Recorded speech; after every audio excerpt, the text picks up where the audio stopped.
கிறிஸ்துவுக்குள் அன்பானவர்களே, ஆண்டவராகிய இயேசுவின் நாமத்தில் உங்களுக்கு என் அன்பின் வாழ்த்துக்கள். கர்த்தரோடு கூட வாழுகிற பொழுது நாமும் அவரை போல வாழ முடியும் இல்லையா? அன்பு ஜனமே, பூவோடு சேர்ந்த நாரும் மனம் வீசும் என்று சொன்னது போல நாம் தேவனோடு கூட இருக்கிற பொழுது நம்முடைய சுபாவங்களாக இருக்கலாம், நம்முடைய குணநலன்களாக இருக்கலாம், எல்லாமே அவரை போன்று அவரை சார்ந்ததாக இருக்கும். அன்பு இருக்கும், தாழ்மை இருக்கும், பொறுமை இருக்கும், தயவு இருக்கும், இரக்கம் இருக்கும். ஆனால் தேவனை விட்டு பின்வாங்கி போனால் ஒரு மனிதனுடைய சுபாவங்களும் சரிதான், அவனுடைய சிந்தைகள் எல்லாமே தலைகீழாக மாற்றப்படுகிறது. ஏசாயா தீர்க்கதரிசன புஸ்தகம் 1ஆம் அதிகாரம் 4வது வசனத்தை நான் வாசிக்கிற பொழுது, ஐயோ பாவமுள்ள ஜாதியும் அக்கிரமத்தால் பாரம் சுமந்த ஜனமும் பொல்லாதவர்களின் சன்னதியும் கேடு உண்டாக்குகிற புத்திரருமாய் இருக்கிறார்கள். கர்த்தரை விட்டு இஸ்ரவேலின் பரிசுத்தருக்கு கோபம் உண்டாக்கி பின்வாங்கி போனார்கள் என்று பார்க்கின்றோம். அன்புக்குரியவர்களே, கர்த்தரை விட்டு பின்வாங்கி போனவர்கள் தான் இந்த சுபாவம் உடையவர்கள். தேவனோடு கூட இருக்கிற ஒரு மனிதனுடைய வாழ்க்கையிலே பரிசுத்தம் மிகவும் அவசியம் என்று தோன்றும் இல்லையா? பாவம் செய்யக்கூடாது என்கின்ற ஒரு பயபக்தி தனக்குள்ளே இருந்து கொண்டே இருக்கும். ஆனால் தேவனை விட்டு பின்வாங்கி போகிற ஒரு மனிதன் அவன் பரிசுத்தம் உள்ளவனாக இருப்பானா? நிச்சயமாக இருக்க மாட்டான். பாவம் உள்ள ஜாதி என்று அவனை குறித்து வேதம் சொல்லுகிறது. பரிசுத்த ஜாதி பாவம் நிறைந்த ஜாதி. பரிசுத்த ஜாதி என்பது யார்? கர்த்தரோடு கூட இணைந்து வாழ்கிறவர்கள். ஆனால் இந்த பாவம் உள்ள ஜாதி என்பது என்ன? அவர்களுக்குள் தேவனுடைய பிரியமான கனிகள் ஏதும் இன்றி இந்த உலகத்தின் அதிபதியினுடைய இச்சைகளை நிறைவேற்றுகின்ற உலக காரியங்களுக்கும் உலகத்தின் மாயைகளுக்கும் சிற்றின்பங்களுக்கு இடம் கொடுக்கிற ஒரு மனிதனாக இருப்பான். கர்த்தரை விட்டு விலகி வாழ்கிற ஒரு மனிதன். அன்புக்குரியவர்களை, நீங்கள் நினைக்கலாம், எங்கள் வீட்டில் அம்மா அப்பா பிள்ளைங்க எப்படியெல்லாம் நாங்கள் சேர்ந்து தான் இருக்கிறோம், நாங்கள் சேர்ந்து தான் ஆலயத்துக்கு போகிறோம், நாங்கள் சேர்ந்து தான் குடும்ப ஜெபம் பண்ணுறோம், நாங்கள் சேர்ந்து பாடல் எல்லாம் பாடுறோம், நாங்கள் கர்த்தருக்குள்ளாக ரொம்ப இணைந்து இருக்கிறோம்னு சொல்லுகிறவங்க இருக்கிறாங்க இல்லையா? குடும்ப ஜெபம் பண்ணி ஆலயத்துக்கு சென்று காணிக்கையெல்லாம் கொடுத்து வாழ்கிறவங்க தேவனோடு கூட இணைந்து இருக்கிறார்கள் என்று எதை வைத்து சொல்கிறீங்க?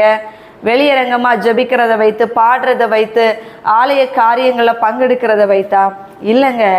நம்முடைய இருதயம் தேவனோடு கூட இணைக்கப்பட்டு அவரோடு கூட இசைந்து வாழுகிற ஒரு வாழ்க்கை தான் கர்த்தருக்குள்ள நிலைத்திருப்பது. வெளி தோற்றத்தில் இத்தனை காரியங்களையும் செஞ்சுட்டு உள்ளுக்குள்ள பாவத்தை செஞ்சுட்டு இருக்கிறவன் எப்பேற்பட்டவன்? கர்த்தரை விட்டு பின்வாங்கி போன மனுஷன்தான் அவன். வெளி தோற்றத்துல எத்தனை ஜெபங்கள், பாடல்கள், ஆராதனைகள் எல்லாம் இருந்தும் உள்ளான உன்னுடைய இருதயம் தேவனுக்கு தூரமா இருக்கு. ஒரு வசனத்துல அழகாக சொல்லியிருப்பார், அவருடைய வாய் எனக்கு அருகாமையில இருக்கு, ஆனால் இருதயமோ தூரமா இருக்குன்னு சொன்னது போல அநேகர் இன்றைக்கு இருதயத்திலே தேவனுக்கும் அவர்களுக்கும் சம்பந்தம் இல்லாம பின்வாங்கி போனவங்களா இருக்கிறாங்க. அவர்கள் எப்பேற்பட்டவர்கள்? அக்கிரமங்கள் நிறைந்தவங்களாக இருப்பாங்களா? கேடு உண்டாக்குகிறவங்களாக இருப்பாங்களா? அவங்களுடைய நினைவுகளும் அவங்களுடைய எண்ணங்களும் பாதைகளும் எல்லாமே அவைகள் கேடு உண்டாக்குகின்றவைகளாக, கர்த்தரை கோபம் உண்டாக்குகின்றதாக அமையும் என்றும் இருக்கும் என்றும் வேதம் திட்டம் வட்டமாக நமக்கு கற்றுக் கொடுக்கிறது. கேட்கிற என் அன்பு தேவனுடைய ஜனமே, உங்களுடைய இருதயம் தேவனோடு கூட இணைக்கப்பட்டிருக்கிறதா? சவுல் ராஜாவாக அபிஷேகம் பண்ணப்பட்ட பொழுது அவருடைய இருதயம் தேவனுக்கு ஏற்ற விதமாக அவரை சார்ந்து இருந்தது. ஆனால் அவர் தேவனை விட்டு விலகி, அதாவது கர்த்தருடைய சித்தத்துக்கு தன்னை ஒப்பு கொடுக்காம விலகி ஓடின பொழுது அவருடைய இருதயம் எப்படிப்பட்டதாக இருந்தது? அவர் பின்மாற்றத்துக்கு பிறகு அவருடைய எண்ணங்கள் எல்லாமே அக்கிரமம் நிறைந்ததா இருந்தது இல்லையா? தாவீதை கொல்லணும், தாவீதை அழிக்கணும், ஏதாவது சதி யோசனை செய்யணும், ஏதாவது ஒரு குழியில விழப்படணும்னு சொல்லிட்டு கர்த்தரோடு கூட இருந்த அந்த நாட்களில் இருந்த சுபாவங்கள் கர்த்தரை விட்டு பின்வாங்கி போன பிறகு முற்றிலுமாக மாற்றப்பட்டது. அதே போல தான் நீங்களானாலும் சரிதான், நான் ஆனாலும் சரிதான், தேவனோடு கூட இருக்கிற உறவில் நம்ம இணைந்து இருதயமும் சரிதான், நம்முடைய எல்லா காரியங்களையும் இணைந்து இருக்கிற பொழுது நம்முடைய வாழ்க்கையிலே கர்த்தருடைய பிரசன்னம் நம்மை நடத்தும் அவருக்கு உகந்த விதத்தில். ஆனால் கர்த்தரை விட்டு விலகி சரிதான், அவருக்கு பிரியமற்ற காரியங்களை செய்தும் நம்ம பின்வாங்கி போனோம்னா நம்ம வாழ்க்கை பாவம் நிறைந்த ஒரு சன்னதியாகவும் கேடு உண்டாக்குகிற ஒரு இருதயமும் அக்கிரம சிந்தையுடையவர்களாகவும் நாமும் மாற்றப்பட்டு அவருடைய சமூகத்தில் நின்று தள்ளப்பட்டவர்களாக மாறிவிட வேண்டியது இருக்கும். அதனால் எச்சரிப்போடு கூட வாழுங்க.